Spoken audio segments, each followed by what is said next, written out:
Ju atje në periferinë e një bashkie nuk protestuat kundër atyre që krye bashkiaku ishte bërë për ju, as kundër atij vetë.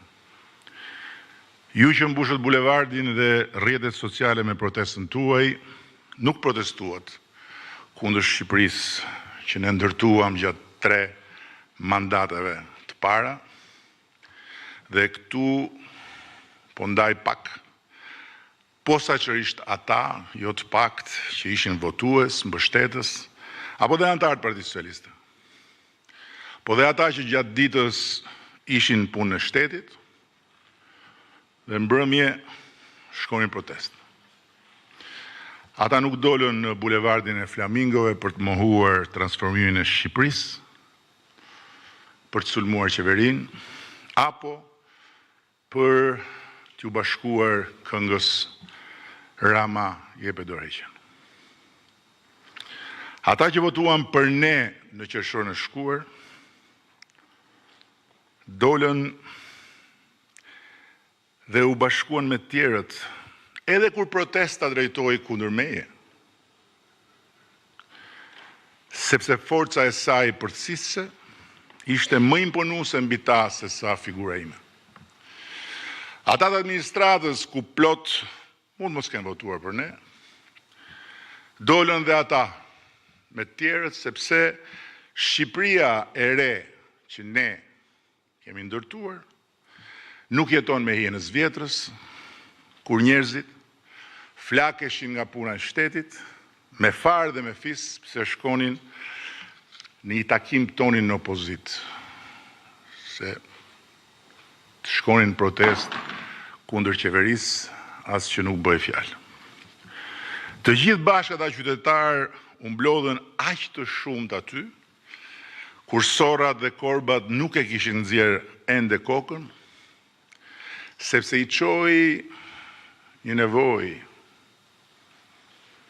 e thellë.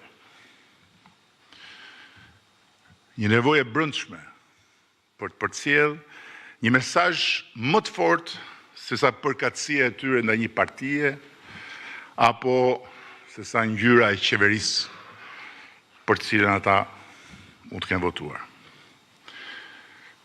Shija kontaminuese e lirisë së asaj proteste dhe nevoja për të bashkuar me atë rrjedhë të pazakonshme njerëzish për Tiranën, duke dalë nga rrugica dhe rutinës përditshme dhe duke ushqyer celularët me energji të rrallë, instagramike,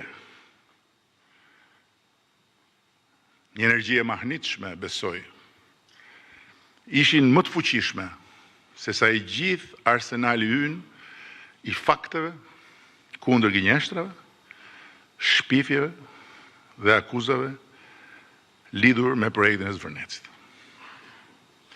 Prandaj mësimi i parë që duhet ndaj me ju është faktet tona nuk mjaftojnë më.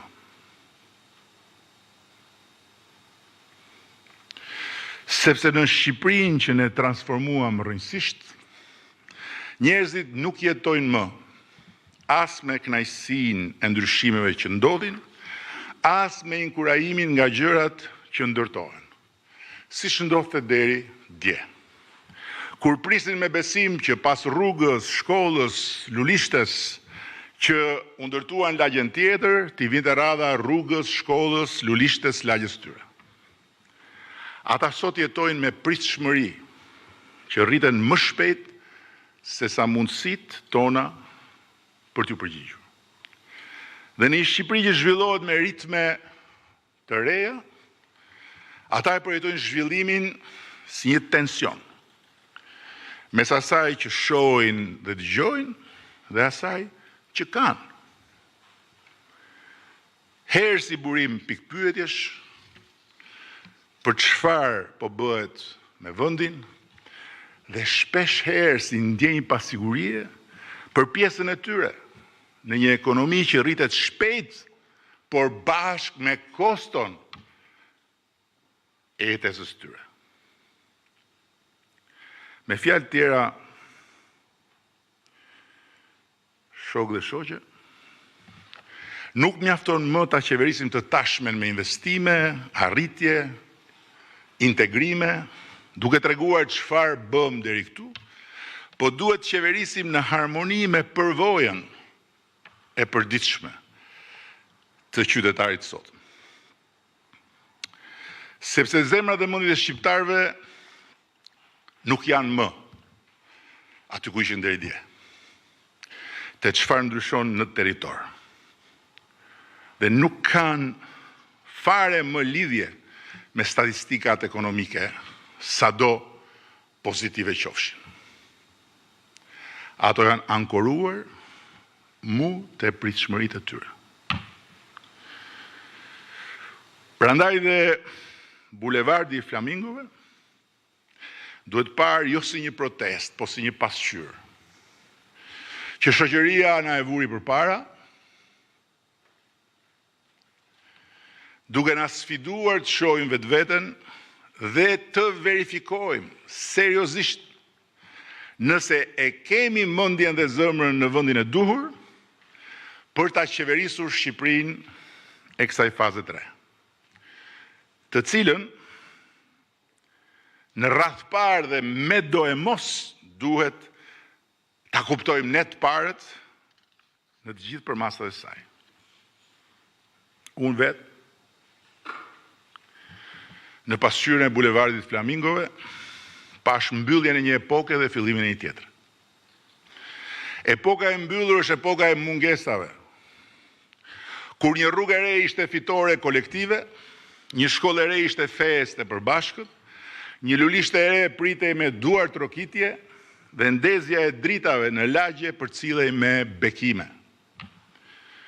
Në epokën e mungesave, shoqëritë vuajnë përgjatë rrugëve pa rrugë të rënimit dhe të poshtrimit dhe i gëzohen çdo ndryshimi si fëmia një dhurate.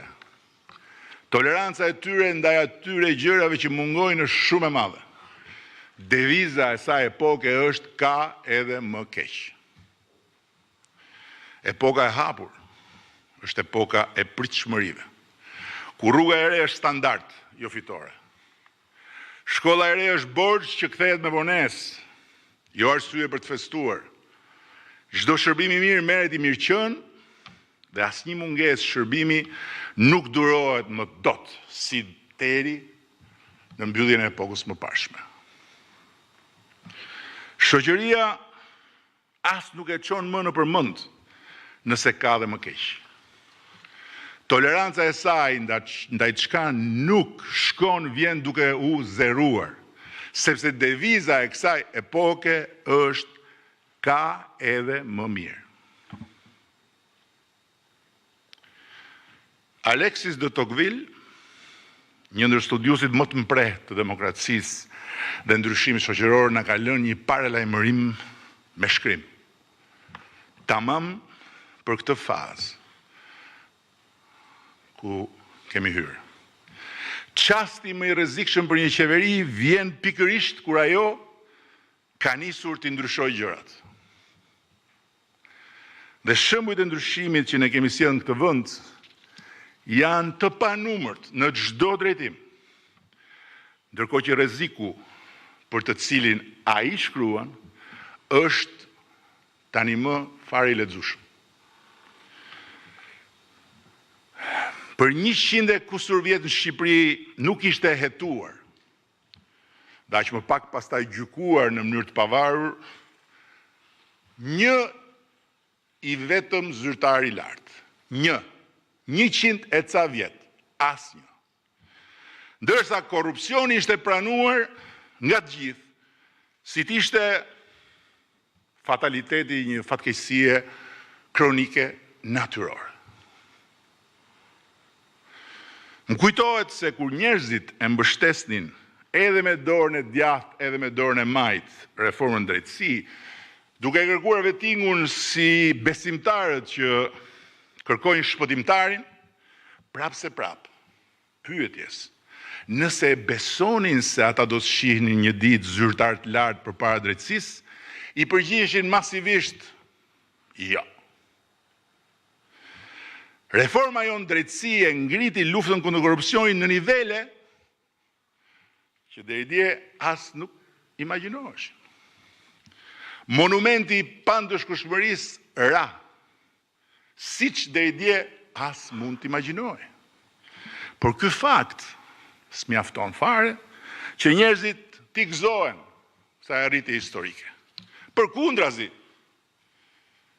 ky fakt del dhe të pronë që ata t'jenë të pakënaqur, pse nuk bëhet më shumë. Për 30 vjet, shqiptarët ndënjen në radha kilometrike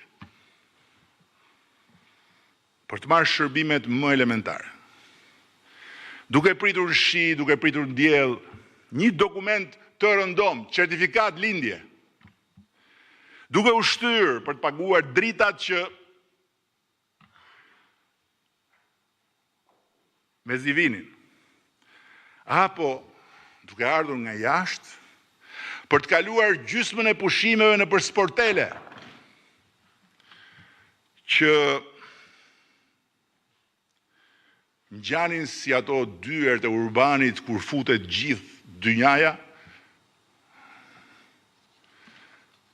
në kohën kur akoma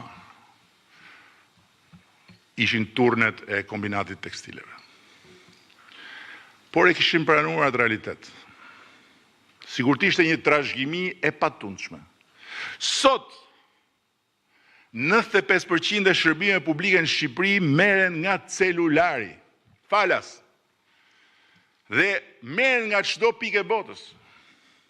Por ky fakt nuk mjafton fare që njerëzit t'i tolerojnë më lehtë shërbimet që ende çalojnë. Përkundrazi, del dhe të pronë që toleranca e tyre të jetë thuajse zero.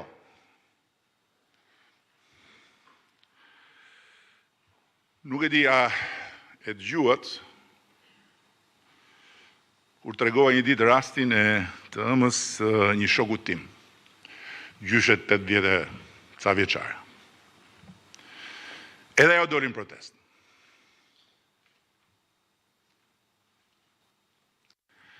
Jo për zvërnecin, jo për ligjin e zonave të mbrojtura, as për biodiversitetin. Doli nga që sa herë I duhej të vizitohej në poliklinik për një smundje kronike, ngrihej pas bardhur dita, bashkë me të moshuar tjerë, për të zënë radhën, sepse mjeku në atë poliklinik shkonte vonë dhe rrinte 2-3 orë. Ne mund t'i tregojmë tani asaj gjyshe, sa spitale kemi ndërtuar, sa pajisje kemi blerë, si ka ndryshuar si nata me ditën sistemi ynë shëndetësor, krahasimisht me kohën kur morëm detyrën. Të gjitha këto. Dhe gjithçka mund t'i numërojmë asaj për punët e panumërta që ne kemi bërë për shëndetësinë, janë fakte. Si drita e diellit. Por fakti I saj është përvoja. E asaj radhës në poliklinik, kur dielli s'ka dalë akoma. Dhe kur faktet tona përplasen me përvojën e gjyshes, ne nuk mund t'i kërkojmë asaj të ndryshojë përvojën. Duhet ndryshojmë ne, që zëri I saj të dëgjohet, halli I saj të qahet, përvoja e saj të ndryshojë dhe ajo ta shohë që shteti nuk nis dhe nuk mbaron tek tarbjati I mbrapsht I një mjeku.